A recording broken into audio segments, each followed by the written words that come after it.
downloads.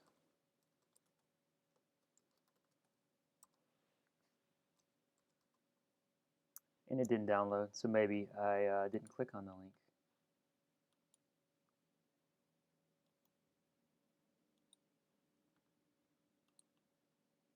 All right, there we go.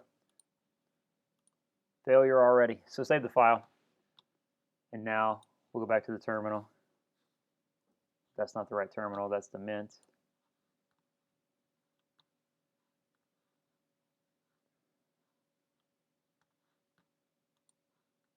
I'll go back to the terminal, and we have the DNS files. So this is a compressed tar file. Compressed is gzipped tar file, so we need to extract those files. So the command for that, tar xv zf extract, v for verbose, z meaning it's zipped, and f to specify the file name. Once we extract that, now we can cd into that directory, and look at what we have. So we have 4 files. We have a named.conf, which is the main config file that the named service, which is what the Linux DNS service is called, reads to define the other zones. And then we have 2 zone files, an rlwl.lab.zone, a student99.lab.zone sample file, and then we have a reverse lookup file so that when you put in 10.1.1.130, it'll tell you the name of that server. So we're going to take these sample files and modify them to work for your domain name. So I'm going to go through that real quick. And first thing we want to do is make sure that the service is installed. I think the service is called named.root.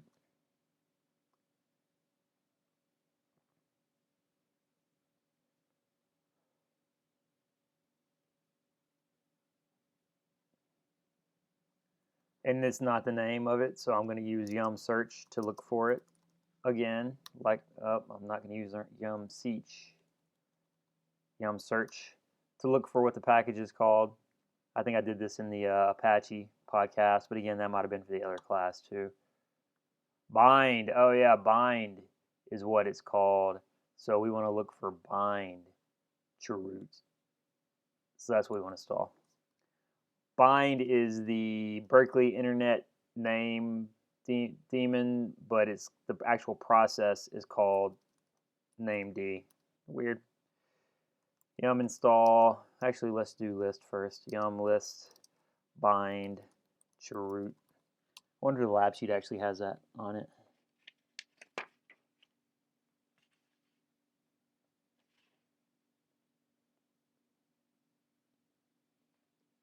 No, it doesn't look like it does. So it is already installed. So we basically need to copy our files to where they need to go and modify them.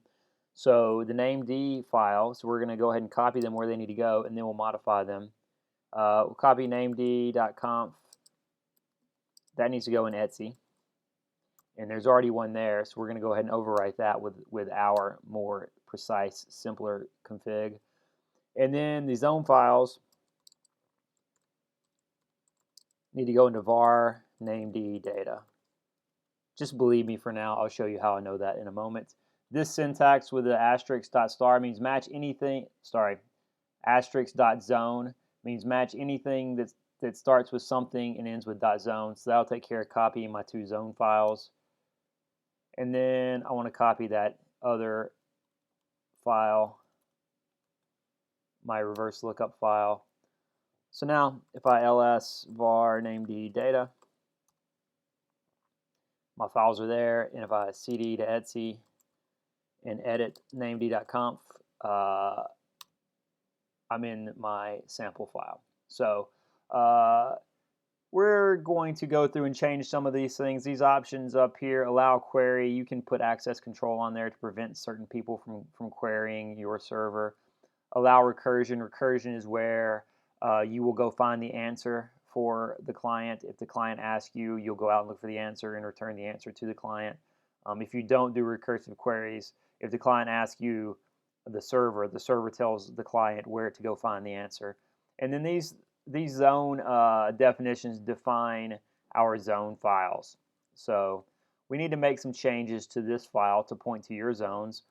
I am going to, yeah.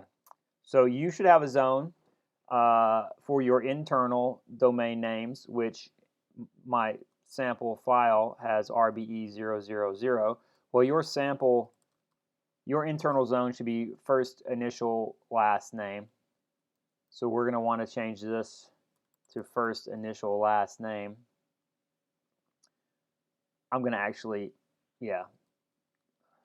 And then you're going to want to change student 99 to whatever your student number is for your public IP address. I'll use student 98 for this sample config. And then this last part we're not going to change because that's the IP address scheme we're using. So those are the changes to the named.conf file. Change your zone name for your internal zone and your external zone, and change the location that the file points to for both. So now we need to go edit our zone files. And the zone file contains the actual records for your zone. So I already have our lwl.lab.zone, so you'll want to rename that. So the command you will do would be our lwl.lab.zone, and then you want to name it whatever your first initial last name .lab.zone, whatever your first initial last name is. I'm not doing that because that is my first initial last name. We want to edit that zone file. And what you need to do is change anywhere it has RBE0000 to be your first initial last name. And if you're using the VI editor, there's some built-in functionality that lets us do that. So I hit escape and then a colon and then a space and then a 1, $, and then a space and then an S and then a slash and then RBE0000 and then a slash and then RBLL and then a slash and then G. And what this is hopefully going to do is it's going to start at line 1 and go to the end of the file, and any place it finds RBE0000, it's going to replace that with RBLL. And I don't want RBLL, I want RLL. It's going to replace that with RLL. So that actually worked pretty quickly, and I'm done. If you are using Nano, then you basically, I don't know how to do find and replace in Nano, so you go just change them all in all the places. Be very careful you don't jack up these lines. Some people are not very good at VI and they delete things. If you get rid of that $, that's not going to work. So be very careful editing these files. And then we need to have DNS records for our server. And in this case, we have DNS1 is going to be on 10.1.1.130, so you don't need to change that. Server 1 is also 10.1.1.130. And these other records are just extra records. These next two records, server 2 and mail, are just extra records we have in there. We're not actually going to be doing email. And then we have an alias, www, which is a CNAME type record that points to server 1. So that's really what you need to change in here. I'll write and quit that file. We need to edit the student 99 lab zone. I'm actually changing it to student 98. Just to demonstrate changing it, because my domain name is actually student 99. So I'll change it to a new, I'll move the file to the new name, and now I will edit it.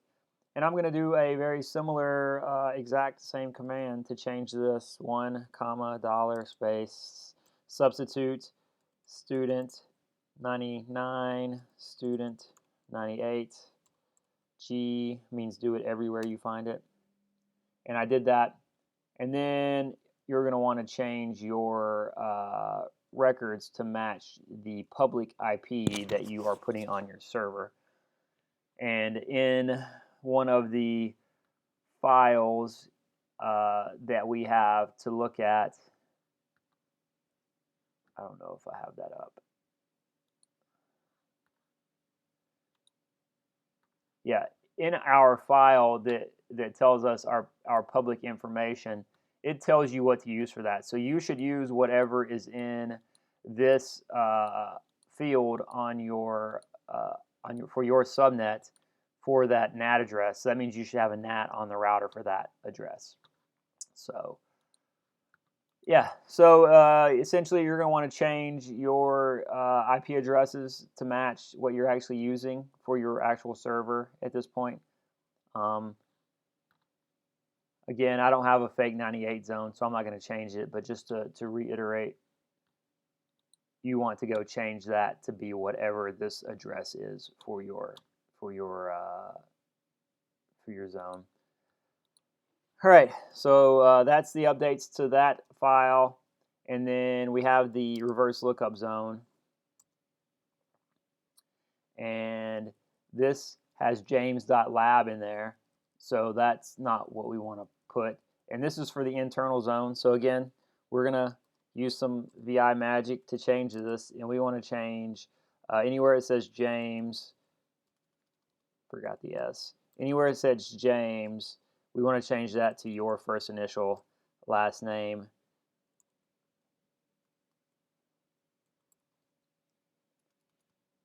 G for globally. So that changed all those. And then the way this works is when you look up a IP address, it's going to use this information to return the server name. So we're basically just testing this for fun, but we might as well test it for fun with something correct. So we want to make an entry for 130 that's for www. So all right, so that is how we configure our server. So now we need to start it. System control named start. Hopefully we have no syntax errors and it actually starts. And I use the syntax backwards from the olden days with the service command. And now if I look at the status, it should be running. All right, so it is running. All zones are loaded. In theory, if you got some errors, they would show up in there. So now we want to interrogate our server, which we should have already known how to do from some previous learning in this module. So we want to set our server to 10.1.1.130, and we want to ask it some questions. So I want to know about www.student98.lab. And that returned that address. I want to know about www.rlwell.lab, and that returned that address. And I also want to know about 10.1.1.130, and that returned the name to go along with 10.1.1.130. So yeah. So that's pretty much what we need to do to get our DNS server configured and working. And our next step is going to be to implement it within our environment. So we'll test that in a different video.